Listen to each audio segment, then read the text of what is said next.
Hey, my name's Chad. This video we're going to get ready for my next PRS match.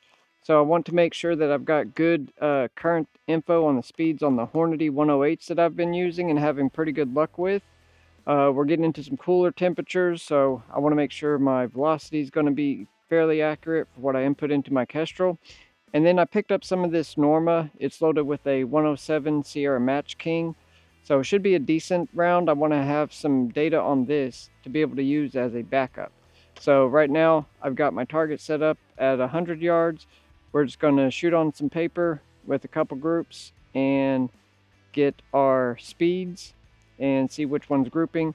I know for my Kestrel data, I'm going to have to like set an offset, and we'll take a look at how to do that. So if you're ever in the situation where your zero is not lining up with where your impacts are, you can set left, right, and up and down into your Kestrel. So once you go out to distance, it's automatically figured into it, and you don't have to re-zero the turrets on your scope. So pretty cool thing. We'll learn how to do that in this video. We're just going to take 3 shots, get speed, and then we'll check target and see what happens.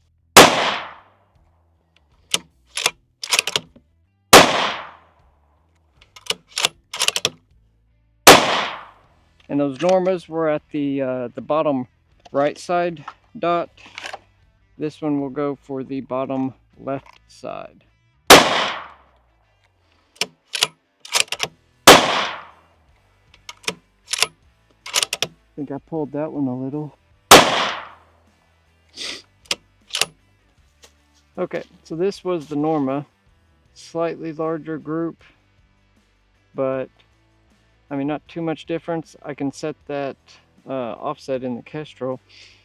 And then this over here was with the Hornady. I know I pulled one of them. My fingers are starting to get cold already, and that was just a bad trigger pull. So those two were good, but I mean, overall, plenty tight enough group for shooting these PRS matches, I think. I would say the center of the group like 3/8 of an inch.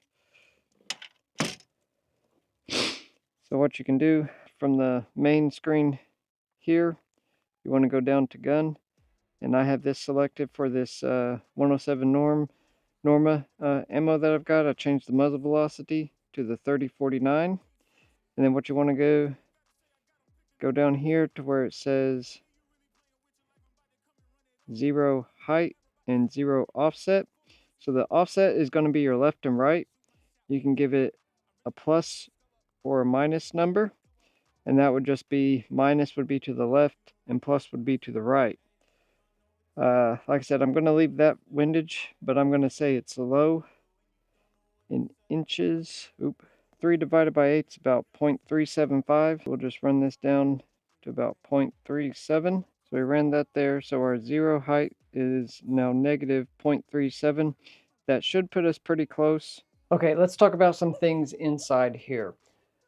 I got very cold out at the range, so we'll look at some of the footage from the range in this video, and then some other stuff in here that I wanted to cover hopefully very quickly. So let's get into it. I got a few things, Black Friday sales type stuff, and a couple things getting ready for this next match. Let's go over some of the, just nice things to have. So I went ahead and got an order placed with Cole Tac on their Black Friday sale. Got a really cool little sticker. Can't beat that. Main things I got was their soft dope card. So benefit of this, I can mount it to my scope, and then you just got a Velcro dope card holder. Nice thing about this, if I go to a match, which I'm planning to do in next year after I get a little more confidence built up, when I go to a barricade, this will be able to move and not break or fold out of position like the hard-mounted MK machining one that I have now. So just wanted to get this to be ready for matches further down the line. It was on sale, can't go wrong. This is just a little brass bag, so I can mount it on my belt or my backpack, wherever I decide to secure it. Just toss my spent brass in here, zip close it, and I can keep all them handy and convenient. Main reason I got that is to go with this right here. So this is the Ammo Novel from Cole Tac. Has a very solid Velcro closure. What you'll notice is it is several pages of elastic sleeves to hold your ammo. I was about to show you why I decided to go with this, and I almost did the same thing again. So remember from the prep video for my third match, I decided to try this MK.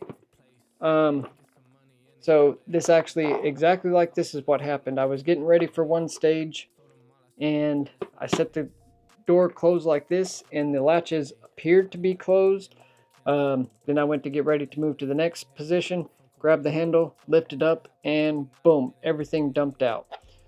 So, whoops. I spent way too much time picking up and blowing the dirt and dust off of all of my rounds because I did not get the lid all the way snapped closed. So to prevent that, we're going to try this Ammo Novel. I think this will just hold everything more, more slim. So you can see how much space that's going to take up compared to how much space this is going to take up. Quite a big difference. So hopefully, I won't have to dump my spent cases in here. I can just throw them in that pouch and we'll be good to go. So later this week, we'll go through my typical process, which I use this Creedmoor base to ogive measurement tool. So what I'll do is I'll take all the rounds that I have out of the boxes, and I will go through, and typically what I'll do, I'll find one that is a good size. I'll just zero it, and then I'll just go through and measure all of them, and if they're within 2/1000ths of each other, so you can see that one measures the exact same. So what I'll do, I'll get the 60 or so rounds that are the most consistent on the base to ogive measurement. I'll go ahead and load those up in the Ammo Novel, and we'll use that for the match. I'd rather have the most consistent out of the boxes.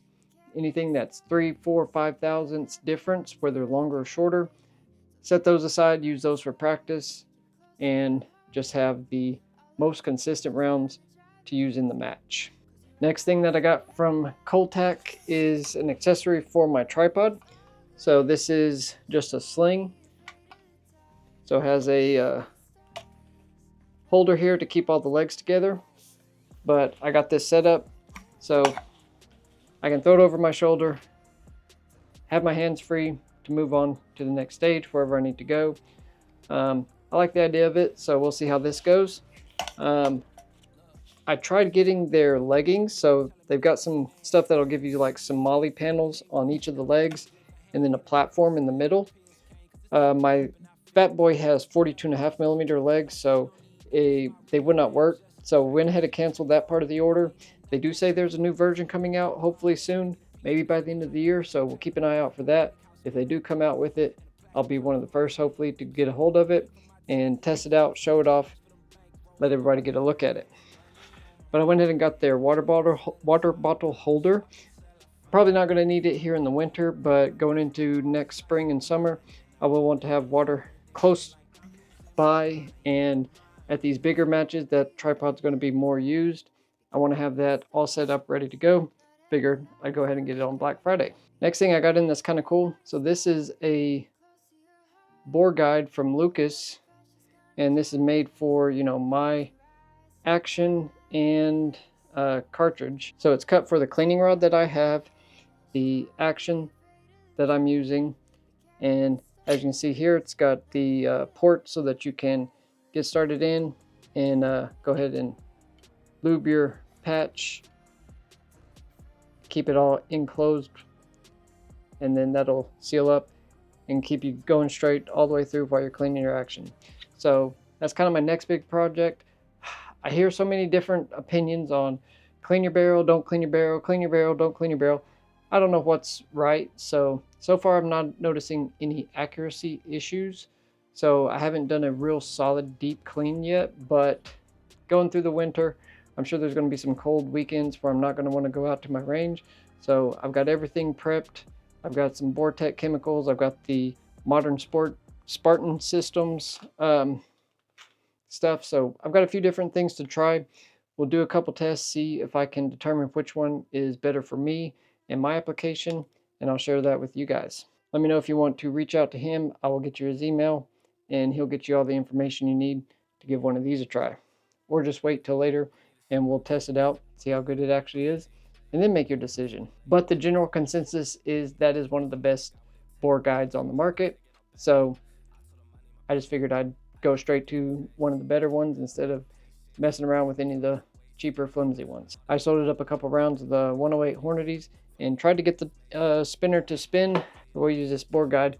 So if this is my spinner, I tried to set a camera up there, but it was not working out for me and I was losing light. So with the 108 Hornadies, I was getting some action going. I got 3 hits and I got it about to here and it came back down, and I think I popped it just a little bit off and I lost some of my momentum. And I only loaded up 4. I just wanted to see how close I could get in only 4 shots. That was my mental restriction that I put on myself. So gave it a try. That's going to be one of my weak points, I'm pretty sure, at this upcoming match, unless I get lucky. I keep trying to go top, bottom, top, bottom.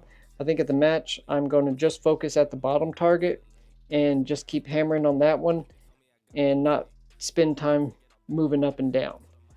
We'll see if that gives me any better results. I keep trying to do like on a pistol and hit top and bottom, top and bottom. I think for this match with the rifle, I'll be better off just focusing on one single target.